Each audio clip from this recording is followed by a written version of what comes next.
মালদ্বীপের রাজধানী মালে 10তলা আবাসিক ভবনের ছাদ থেকে পড়ে হানজালা নামের এক প্রবাসী বাংলাদেশির মৃত্যু হয়েছে।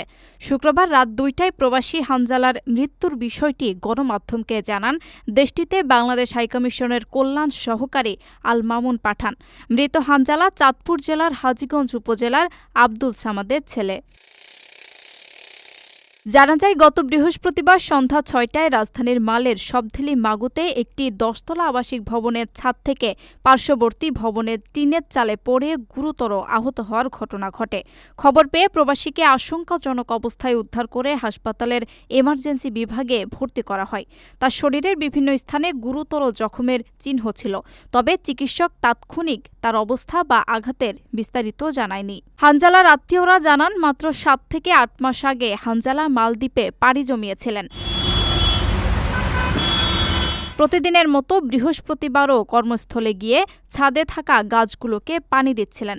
হঠাৎ গাছগুলোর সুরক্ষায় একটি দড়ি এক পাশ থেকে অন্য পাশে বাঁধার মুহূর্তে পা ছিটকে 10তলা থেকে পড়ে যান। এ সময় স্থানীয় এবং উদ্ধারকারী টিম এসে তাকে হাসপাতালে নিয়ে যায়। তারা জানান, শুক্রবার রাত 2টা 20 মিনিটে গুরুতর আহত হানজালা চিকিৎসাধীন অবস্থায় মারা যান। তার পরিবারেরও আর্থিক অবস্থা ভালো না থাকায় মরদেহ দেশে পাঠাতে সরকারের কাছে সহযোগিতা চাওয়া হয়েছে। প্রবাসীদের জন্য নির্মাণ হচ্ছে দেশের প্রথম স্মার্ট সিটি, যেখানে থাকছে স্কুল, মসজিদ, হাসপাতাল, সুইমিং পুল, হেলিপ্যাড, পাঠাগার, জিম, সুপারমার্কেট, শিশু পার্ক সহ সকল নাগরিক সুবিধা। মাত্র 30 লাখ টাকা বিনিয়োগে মিলছে আকর্ষণীয় ফ্ল্যাট। প্লাটিনাম ইনভেস্টরদের জন্য ঢাকা বিমানবন্দরে ভিআইপি প্রোটোকল সুবিধা। বিস্তারিত জানতে যোগাযোগ করুন স্ক্রিনে দেয়া হোয়াটসঅ্যাপ অথবা ইমো নাম্বারে।